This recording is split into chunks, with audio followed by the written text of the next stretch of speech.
चलिए अब हम अगला टॉपिक लेकर आए हैं भारतीय अर्थव्यवस्था का आयाम। भारतीय अर्थव्यवस्था का आयाम में ये 4 आयाम है भारतीय अर्थव्यवस्था का। समान तौर पे ऐसे तो बहुत से आयाम है भारतीय अर्थव्यवस्था का, लेकिन ऑल ओवर में हम लोग इसी में पढ़ते रहते हैं। तो लक्षण, सबसे पहले भारतीय अर्थव्यवस्था का लक्षण क्या है? भारत की अर्थव्यवस्था जो है उसका लक्षण क्या है? श्रम की न्यून कार्य क्षमता, यानी यहाँ पे इतना मानव बल है, इतनी जनसंख्या है, इतने काम करने वाले लोग हैं, फिर भी उसका कार्य क्षमता न्यून है। मतलब अगर 100 आदमी काम करने वाला है तो 70 को मजदूरी मिलेगा, 30 को मिस्त्री मिलेगा। देखियो मजदूर की संख्या ज़्यादा है, यहाँ कुशल लोग नहीं मिलेंगे। गांव में खोजोगे, एक गांव है बहुत बड़ा, उसमें खोजोगे तो 2 से 3 को आदमी ड्राइवर मिलेगा, बाकी सब खलासी वाला काम करने वाला मिलेगा। देखिए तो उसको बोलते हैं श्रम की न्यून कार्य क्षमता, उसकी कार्य क्षमता न्यून है। बहुत से ऐसे भी है, ये तो हो गया तकनीकी दृष्टिकोण से। दूसरा दृष्टिकोण से समझो, गांव में 10 को युवा खा लेगा सुबह सुबह घर से, अरे वो मंदिर होगा, कहीं गाछ होगा, जाके बैठ जाएगा। पूछोगे की करो हो, की करियो, कोई काम धाम नहीं मिलो। अरे काम है, लेकिन वो क्या कहेगा काम है नहीं है, ऐसे ही बैठा लीजिए, काम क्या तलाश कर लीजिए। ऐसा सुनिए हो, हाँ, इसको भी बोलते हैं न्यून कार्य क्षमता, यानी काम है लेकिन करना नहीं चाहता है। दूसरा, प्रति व्यक्ति कम आय, स्वाभाविक है। भारत में प्रत्येक व्यक्ति का आय क्या है? कम है, कम। प्रति व्यक्ति आय क्या है? कम है।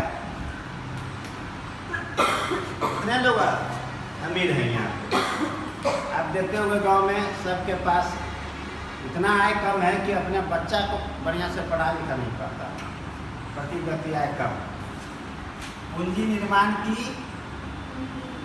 न्यून दर, पूंजी निर्माण का दर क्या है यहाँ पे? न्यून। चाहे कृषि क्षेत्र में हो, औद्योगिक क्षेत्र में हो, पूंजी है नहीं। बहुत लोग कुछ करना चाहता है, उसके पास पूंजी नहीं है। कि करियो बिजनेस नहीं बढ़ा दो आगे, पूंजी खत्म हो, बोलता है ना, समझ जाए।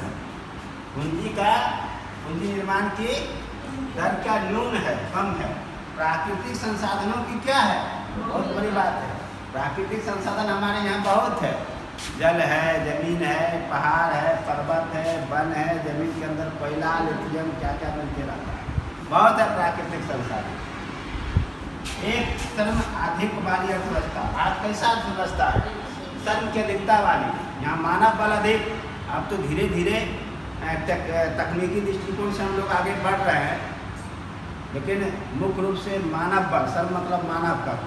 कोई काम के लिए अगर 100 एक काम है जिसमें अगर हम 51% इंसान को लगा रहे हैं और 49% मशीन बैठा दिए तो माना जाएगा कि मानव श्रम अधिक है उसमें। लेकिन अब धीरे धीरे कम हो रहा है, अब हर कुछ मशीनें से हो रहा है। हल जुताई, कटाई, दौनी। पहले कृषि में क्या होता था? हल बैल इंसान जोतता था, राह नीचे करो, नीचे करके पढ़ो, ठीक है। ये हल बैल से मानव। कटाई भी गांव में देखता था, पहले लोग काटता था, अब क्या ट्रैक्टर आ गया, धीरे धीरे कम हो रहा है। तो भारतीय अर्थव्यवस्था का मूल लक्षण ये श्रम अधिक वाली अर्थव्यवस्था, मतलब श्रम की प्रधानता, मानव बल की प्रधानता। दूसरे अर्थों में पर लिख सकते हो मानव बल की प्रधानता।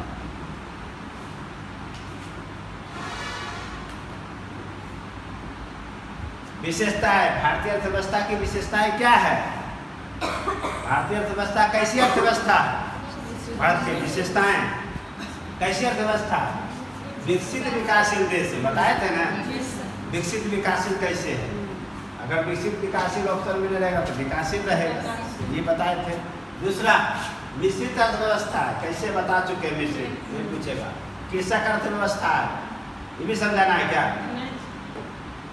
जिस देश के जीडीपी में कृषि का यानी प्राथमिक क्षेत्र की भूमिका 50% हो, उसको क्या बोलते हैं? कृषक अर्थव्यवस्था। जीविका रोजगार का साधन क्या हो? कृषि हो, उसको कृषि का व्यवस्था कहते हैं। वृहद बेरोजगारी, देखो वृहद बेरोजगारी जितना बेरोजगारी है, अभी गणना करेंगे तो कितना हो जाएगा। वृहद बेरोजगारी नहीं है यहाँ पे।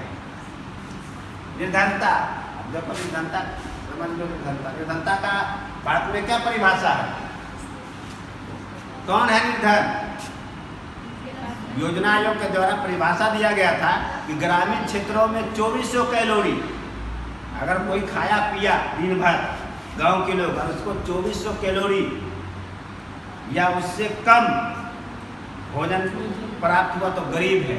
2400 कैलोरी से अधिक अगर खाया पिया, 2400 कैलोरी तुमको मिला, इसमें कार्बोहाइड्रेट प्रोटीन वगैरह, तुम गरीब नहीं हो। गांव क्षेत्र में शहरी क्षेत्रों के लिए 2100 कैलोरी, देख तजुर्बा से पता चल रहा है कैलोरी। हाँ, गरीब राखी नहीं है। आगे प्रति व्यक्ति आय न्यून बता ही दिए। जनसंख्या की अधिकता, यहाँ खूब जनसंख्या है। जनसंख्या विस्फोट किसको कहते हैं? हम बताए थे। हाँ क्या बोले? जन्म दर अधिक, मृत्यु दर, जनसंख्या विस्फोट हो गया, उसी के वक्त जनसंख्या विस्फोट। औद्योगिक पिछड़ेपन, बहुत से उद्योग देखते होंगे कि बंद हो गया। बहुत से उद्योग में अभी भी इस जमाने में भी कोयले से चला रहा है, डीजल से चला रहा है, मशीन से, उसको बोलते हैं औद्योगिक पिछड़ापन। रैयाम में बंद हो गया चीनी मिल, देखियो। हाँ बहुत सा बंद हो गया, मधुबनी में भी। तुम पंडोल वाला रास्ता में जाओगे तो वहाँ भी देखोगे वो मिल है बंद पड़ा है ना। औद्योगिक पिछड़ेपन का दो कारण, एक बंद हो गया वित्त के अभाव में, दूसरा कि अभी भी उसमें जो मशीन है, यंत्र है लगा हुआ, वो परंपरागत है। अभी ये जमाना आ गया विद्युत का, तभी डीजल से बहुत लोग चला रहा है। गांव में अभी भी बहुत सा आटा चक्की चलता होगा डीजल से, उसको बोलते हैं औद्योगिक पिछड़ेपन। पूंजी का भाव, यहाँ पूंजी का भाव है। कृषि पर जनसंख्या का अधिक दबाव, भारत में कृषि का पर जनसंख्या का अधिक दबाव है। दबाव मतलब खाने पीने सब कुछ के लिए कृषि ही, यानी हर चीज का जुगाड़ कृषि। तो कृषि करते थमेगा, बहुत दबाव है उसी पे। खाना भी है कृषि से, जो आया कृषि अधिशेष उसको बेच के बेटा बेटी बच्चा को पढ़ाना भी है, स्वास्थ्य सुविधा उपलब्ध कराना है, शादी विवाह कराना है, घर बनाना है, यानी हर चीज किससे? कृषि से। इसीलिए इसको बोलते हैं कृषि पर जनसंख्या का अधिक दबाव। आजीविका का मुख्य स्रोत क्या है भारत में? आय की विषमता नहीं है। कुछ लोग देखते हो कि बहुत अमीर है, कुछ लोग बेचारा गरीब है, इतना खाइए। आय की विषमता भारत में अधिक है, आय की विषमता। ठीक है, आप यार मतलब नहीं समझ में आ रहा। परंपरागत समाज, भारत में परंपरागत समाज है। आज भी गांव के किसान क्या करेगा? क्या करता है? हले बैल से जोतने प्रयास करता है। आज भी वो सोचता नहीं, पहले से धान गेहूँ लगा रहा था, एक खेत में धाने गेहूँ लगाएगा, दूसरा फसल नहीं बदल सकता। दूसरा, बहुत से गांव में आप देखते होंगे जाति के आधार पे अगर हम नाई देखते हैं तो बेचारा क्या करता है? उसका दाढ़ी बनाएगा, और जब धान का समय आएगा कटने का तो खेते खेत लाएगा। कभी देखे हो? बढ़ी, कुम्हार, ये सब जो है क्या परंपरागत उस मानसिकता से निकला ही नहीं। उसको लगता है कि हम दाढ़ी बना रहे हैं और जब धान की कटाई होगा तो हम उससे ले लेंगे जाकर, तो उससे हमारा जीवन यापन चल जाएगा। ऐसा अब संभव नहीं है। यानी समाज की मानसिकता भी पुराना ही है। उसको कहोगे कि कत्ते गहमत धान से की हो तो थोड़ा आलू प्याज लगाओ, नहीं हो जाए, पहले से रोपा हलिए तो खूब हो बोले गेहूँ, प्याज व्याज नहीं लगे। यानी परंपरागत मानसिकता है उसका, ट्रेडिशनल है। बदलाव नहीं किया जमाने के अनुसार कि सिंचाई के लिए हम ड्रिपर सिंचाई जो बूंद वाला नहीं टपक वाला लगाए, या रासायनिक के जगह पर जैविक खाद का प्रयोग करें। अभी भी यूरिया पोटाश ये सब प्रयोग करेगा। इसको बोलते हैं परंपरागत समाज। ये भी हमारा भारतीय अर्थव्यवस्था की विशेषता है। विकासशील का लक्षण, भारत एक विकासशील अर्थव्यवस्था है, यानी विकसित विकासशील अर्थव्यवस्था है। कैसे? देखो, इतना चीज है इसलिए पता चलता है कि भारत कैसा अर्थव्यवस्था है, विकासशील अर्थव्यवस्था। यानी कृषि क्या है, मुख्य व्यवसाय, इसी का दूसरा रूप है। यहाँ बृहद बेरोजगारी, परछन बेरोजगारी। परछन का मतलब होता है छुपा हुआ। पहले भी बताया है कि 1 बीघा खेत है, 1 बीघा खेत को 2 आदमी कृषि कार्य कर सकता है, लेकिन उसे घर में देखना कि 4 बेटा होगा, 1 पिता होगा, 5 मिलकर कर रहा है। तो वो जो यानी वह काम 2 ही व्यक्ति कर सकता था, लेकिन 5 कर रहा है। 3 को जो है काम कर रहा है एक्स्ट्रा, वो छिपा हुआ बेरोजगारी है। कर रहा है कि हमारा काम है नहीं। क्लियर हुआ परछन? तो परछन बेरोजगारी कहाँ मिलता है? कृषि क्षेत्र में छिपी हुई बेरोजगारी को बोलते हैं। मानव पूंजी की क्या है, गुणवत्ता भारत में प्रति व्यक्ति आय क्या है, निम्न है। पूंजी निर्माण की दर निम्न है। निम्न जीवन स्तर है सबका, खान पान रहन सहन। गाँव में आप देखते हो कि 100 आदमी है तो 100 आदमी में 10 आदमी के लिए रोज दीपावली और ईद है, और बहुत लोगों के लिए दीपावली आता है पर्व में, उसके लिए पहले से तैयारी करता है। ईद मनाने के लिए फरमान ईद है, कपड़ा खरीदता है, सिलाता है, ऐसा देखे हो। तो जो एक जिसके घर में प्रत्येक दिन ईद और दीपावली है तो उसका जीवन स्तर उच्च है। जिसके घर में नहीं है वो एक त्यौहार के रूप में त्यौहार दिन मनाता है, उसकी पहले से तैयारी करता है, तो ये मान लेना कि उसका जीवन स्तर निम्न है। खान पान रहन सहन, जनसंख्या वृद्धि दर, इसमें क्या समझाना, कृषि क्षेत्र का अधिपत यानी मुख्य स्रोत क्या है, कृषि है। आय की विषमता इधर बता ही दिए, गरीबी अमीरी की खाई अधिक है। आयात पर अधिक निर्भरता, भारत आयात पर अधिक मंगाता है, निर्यात की अपेक्षा क्या करता है भारत, अधिक करता है। औद्योगिक पिछड़ेपन बता ही दिए, तकनीकी पिछड़ेपन अभी भी उतना हम कुशल नहीं हो पाए। निश्चित अर्थव्यवस्था किसको कहते हैं, जिसमें सार्वजनिक क्षेत्र के साथ साथ निजी क्षेत्र का सहअस्तित्व होने, दोनों मिलकर काम करता हो, उसको निश्चित अर्थव्यवस्था कहते हैं। निजी क्षेत्र मतलब और सार्वजनिक क्षेत्र मतलब दोनों को हितों की सुरक्षा की बात हो। भारत में व्यक्ति और राज्य दोनों को हितों की सुरक्षा की बात होती है। मिश्रित अर्थव्यवस्था का मतलब होता है व्यक्ति और राज्य दोनों हितों की सुरक्षा। व्यक्ति मतलब निजी क्षेत्र जो कंपनी, राज्य मतलब दोनों हितों का सुरक्षा। जो इसका पहला कहीं व्याख्या कर दिया ताकि एग्जाम में ये ऑप्शन रहे तो फंसना नहीं है। व्यक्ति एवं राज्य दोनों के हितों की सुरक्षा लिखेगा, सोचेगी क्या लिखा ही नहीं होगा, अरे ये होगा, क्योंकि व्यक्ति का मतलब निजी क्षेत्र, राज्य का मतलब सार्वजनिक क्षेत्र, यहाँ दोनों को हितों यहाँ लिख दिया। आर्थिक नियोजन, भारत में आर्थिक नियोजन है ना, 5 वर्षीय योजना था, उसके बाद नीति आयोग के समय में 3 वर्षीय एजेंडा, 7 वर्षीय रणनीति और 15 वर्षीय विजन। ये है अपना सरकार की भूमिका क्या है, होता है निश्चित नियामक के रूप में। नियामक का मतलब क्या होता है, मालिक के रूप में, ये हमारा हक हो तो अक्रम खेत कर लो, जमींदार जैसे नहीं होता है। तो भारत की भूमिका नियामक के रूप में, तो नियम बनाना, उसको लागू करवाना, यानी एक मालिक के रूप में। बाकी कंपनी यहाँ पे काम करेगा, सरकार के नियम के विरुद्ध नहीं जा सकता। भारत में कोई भी कंपनी, चाहे अंडानी हो, अबानी हो, अंबानी हो, जो भी काम करेगा सरकार के नीति के अनुसार ही करेगा।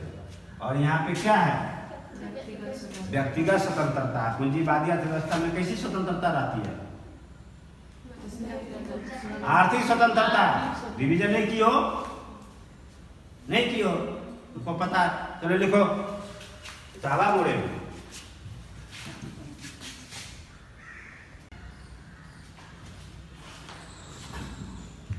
भारतीय अर्थव्यवस्था में हम आगे देखते हैं सतत विकास या धारणीय विकास। सतत विकास या धारणीय विकास एक ही है, इसको समझना है। सतत विकास या धारणीय विकास किसको कहते हैं, ये समझ लो पहले। उपलब्ध संसाधनों का उपयोग, जो हमें अभी पृथ्वी पे पूरी दुनिया में भारत में उपलब्ध संसाधन है, जैसे जल, जमीन, जंगल, पहाड़, जमीन के अंदर जितना संसाधन है, उसका उपयोग हम कैसे करेंगे?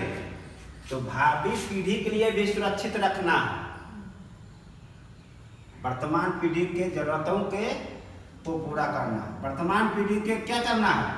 जरूरतों को पूरा, और भावी पीढ़ी के लिए भी बचा के रखना। ऐसा नहीं कि अभी आप लोग भावी पीढ़ी के लिए कहाँ बचा के रखते हो? पॉलीथीन लाया, सब्जी लाया, पॉलीथीन में सब्जी रखा और पॉलीथीन घर के बाहर फेंक दिया। ये क्या है? अब भावी पीढ़ी के लिए बचा के नहीं रख रहे हैं। जल का उपयोग करना है तो बर्तन साफ कर रहे हो, नल खोल दे, कहाँ भावी पीढ़ी के लिए बचा रहे हो? नहीं बचा रहे हो। पर्यावरण प्रदूषण कर रहे हो तेजी से। तो सतत विकास या धारणीय विकास का सीधा अर्थ है कि भावी पीढ़ी के लिए यानी भविष्य के लिए उसको बचा के रखना है और अपना जो पूरा करना है जरूरतों के अनुसार। हम ब्रश कर लेंगे तब नल खोलेंगे, ये हुआ जरूरत। या क्या करेगा? भैंस को धो रहा है पीने वाला पानी से, पाइप लगा दिया, दे रहा है इधर, क्या रखे? गाय को भी, जर्सी गाय को। तो क्या है? आप भविष्य के पीढ़ी के लिए नहीं बचा रहे। तो धारणीय विकास का अर्थ होता है उपलब्ध संसाधनों का उपयोग, यानी उपलब्ध संसाधन मतलब वन, जल, जमीन, भूगर्भीय संसाधन, ETC जितना संसाधन है प्राकृतिक दिख रहा है दुनिया में। भावी पीढ़ी के लिए क्या है? भावी पीढ़ी और वर्तमान पीढ़ी। भावी पीढ़ी इसकी जरूरतों में कटौती नहीं करना है। क्या हो कर लिए की जरूरत है, हम ही ले लेंगे नहीं। दूसरे अर्थों में इसके लिए भी सुरक्षित, इसका अर्थ हुआ इसकी जरूरतों में कटौती नहीं करना का मतलब हुआ उसके लिए भी सुरक्षित रखना है। और वर्तमान पीढ़ी जो हम लोग हैं, वर्तमान जरूरतों को क्या करना है? पूरा करना, जरूरत के अनुसार पूरा करना। ठीक है? यानी खैले पीले साथ वाला नहीं है यहाँ सिद्धांत। खा पी के बचाना है, खैले पीले साथ जाए वाला सिद्धांत बता दो। सतत विकास सिद्धांत क्या है?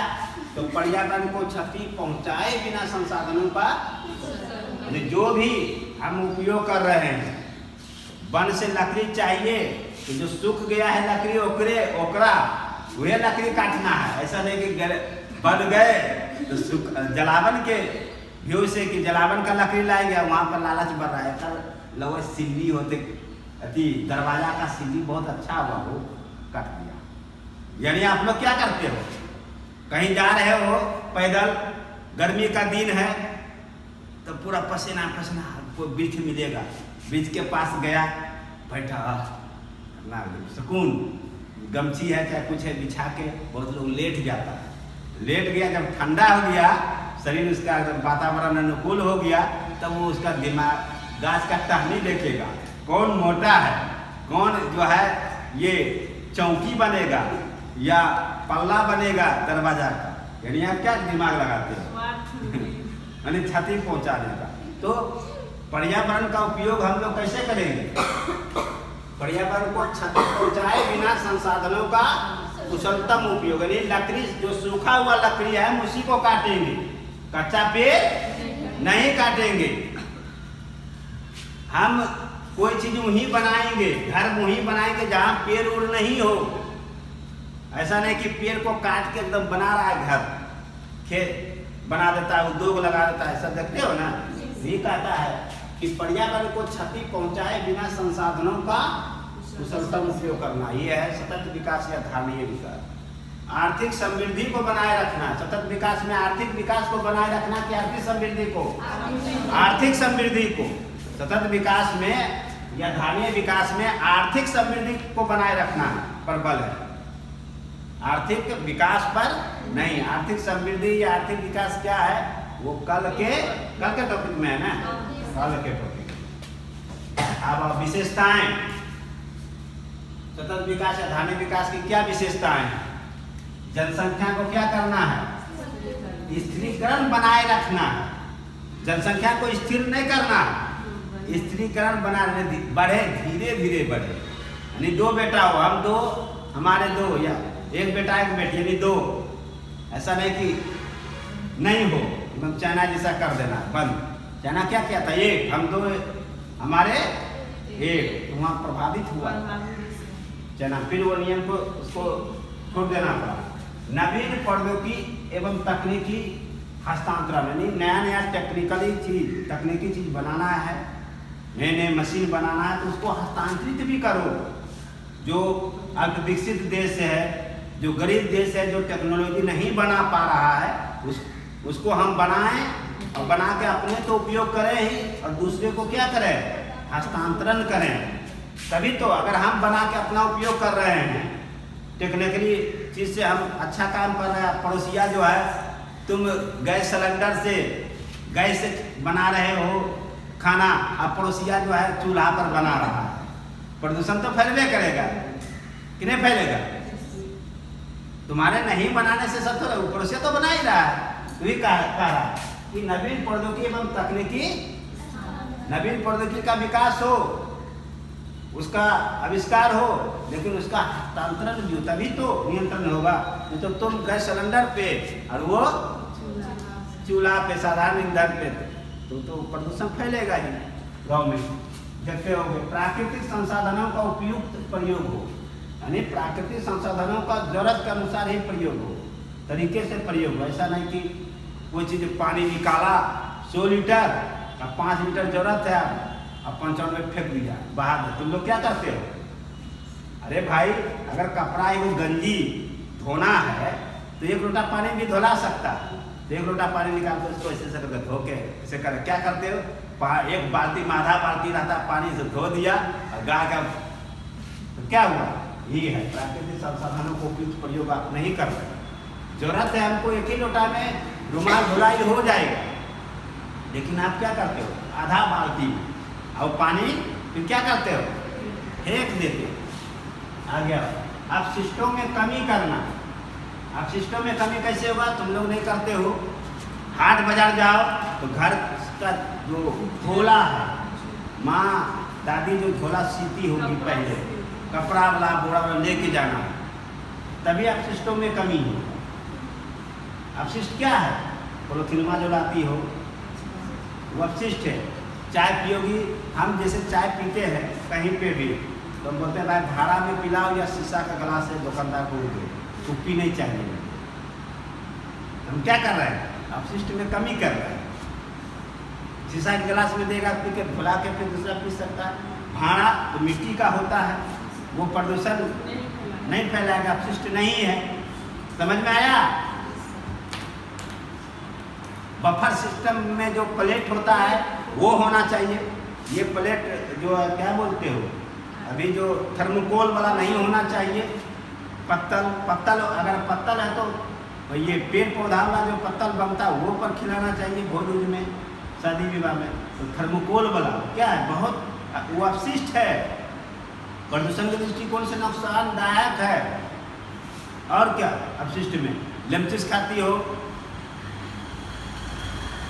क्या करो सब, वो डिब्बा वो वाला बिस्कुट खाओ जो पुराना वाला था, पोलीथीन वाला नहीं।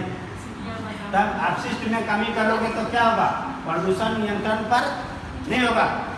प्रदूषण नियंत्रण पर बल देना है, प्रदूषण नियंत्रित होगा। समन्वित पर्यावरण तंत्र प्रबंधन, मतलब ऐसा आप करें कि पर्यावरण बचा रहे। पेड़ लगाएं, जरूरत के अनुसार वृक्ष लगाएं, कम से कम वैसा काम करें जिससे पर्यावरण नुकसान हो। वनों का कम कटाई करें, रोड के किनारे वृक्ष लगाएं। इसी को बोलते हैं समन्वित पर्यावरण तंत्र प्रबंधन। कोई जीव को ना मार दे। शाम को आप लोग देखोगे लाठी लेके एकदम तैयार, नहीं गाँव क्या है, वो भी पर्यावरण का भाग है। जैव विविधता इसको बोलते हो।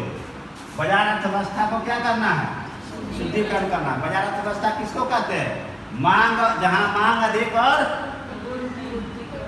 बाजार अर्थव्यवस्था, इसको नियंत्रित करना होगा। बाजार अर्थव्यवस्था पूंजीवादी देश में होता है, पूंजीवादी व्यवस्था में। उसको मतलब नहीं है कि दुनिया प्रदूषण फैले चाहे कुछ हो। अधिक से अधिक लाभ, अधिक से अधिक के लाभ के लिए पानी का खूब दोहन करेगा, अपना फैक्ट्री का पानी जो है नदी में धारा में बहा देगा, खूब वन कटाई करवा देगा, लकड़ी की जरूरत हुआ तो बाजार अर्थव्यवस्था का क्या करना है, शुद्धिकरण करना है जरूरत के अनुसार। शिक्षा का क्या करना है, सबको शिक्षा का पता चलेगा तभी तो कि भाई ये नुकसान चीज़ है, ये नुकसान चीज़ है। अब किसी को पता ही नहीं कि सिंगल यूज प्लास्टिक कौन होता है, वो पॉलीथीन कितना नुकसानदायक है जो उसमें आप सब्जी लाते हो हाथ से। तो शिक्षा का विकास करना है, आम लोगों का जीवन स्तर में क्या करना है, परिवर्तन करना होगा, और सामाजिक एवं सांस्कृतिक पुरानी मानसिकता से निकलना होगा। भारत द्वारा सतत विकास लक्ष्यों को प्राप्त करने हेतु क्या कार्य किया जा रहा है, भारत सरकार के द्वारा या भारत द्वारा सतत विकास लक्ष्य या बिहार द्वारा, बिहार पूछे चाहे भारत पूछे ये होगा। क्लियर हो गया। प्राप्त करने हेतु क्या किया जा रहा है, वन रोपण और सामाजिक मानसिक किया जा रहा है। मृदा संरक्षण एवं प्रति भूमि का विकास कार्यक्रम लाया, कहीं प्रति भूमि है तो वृक्ष लगवा रहा है, उसमें कृषि योग बनवा रहा है। मृदा संरक्षण के लिए एक कौन सा योजना है, मृदा कार्ड नहीं, कार्ड मिलता है मिट्टी का है कि नहीं, पता लगाओ। कृषि जलवायु प्रादेशिक कौन सा जलवायु कृषि के लिए है, उसका भारत के द्वारा बांटा गया है, जिसे कोपेन ने बांटा था, कोपेन का जलवायु भारत में भी बांटा है विद्वानों ने। वाटर शेड प्रबंधन कार्यक्रम, वर्षा का जल शेड बना के, रेन हार्वेस्टिंग जिसको बोलते हैं, स्वच्छता सब नाम सुने हो सब उसी में। फसल चक्र का नियम का पालन करना, फसल चक्र गेहूँ लगाया तो फिर धान लगाओ, प्याज लगाओ, ऐसा नहीं कि बदल बदल के। ठीक है। सूक्ष्म कृषि विकास, ऐसा कृषि का विकास करो जिसमें कम सिंचाई के लिए कम जल की आवश्यकता हो, उसको सूक्ष्म कृषि कहते हैं। सूक्ष्म कृषि का मतलब था जहाँ सिंचाई के लिए कम जल की जरूरत है, सूक्ष्म कृषि। जल जीवन हरियाली कार्यक्रम चल रहा है ना कि नहीं चल रहा है, तो ये था आपका सतत विकास या धारणीय विकास। बहुत इंपॉर्टेंट टॉपिक है पीटी के दृष्टिकोण से भी और मेंस के दृष्टिकोण से भी। अभी यूपीएससी का तो क्वेश्चन हिलेगा नहीं जब तक उतना पूरा नहीं रहेगा, यूपीएससी का प्रश्न इसी आधार पर बनेगा। चलो लिखो। तो आज का क्लास यहीं तक, भारतीय अर्थव्यवस्था का आयाम हमने बता दिया और सतत विकास एवं धारणीय विकास।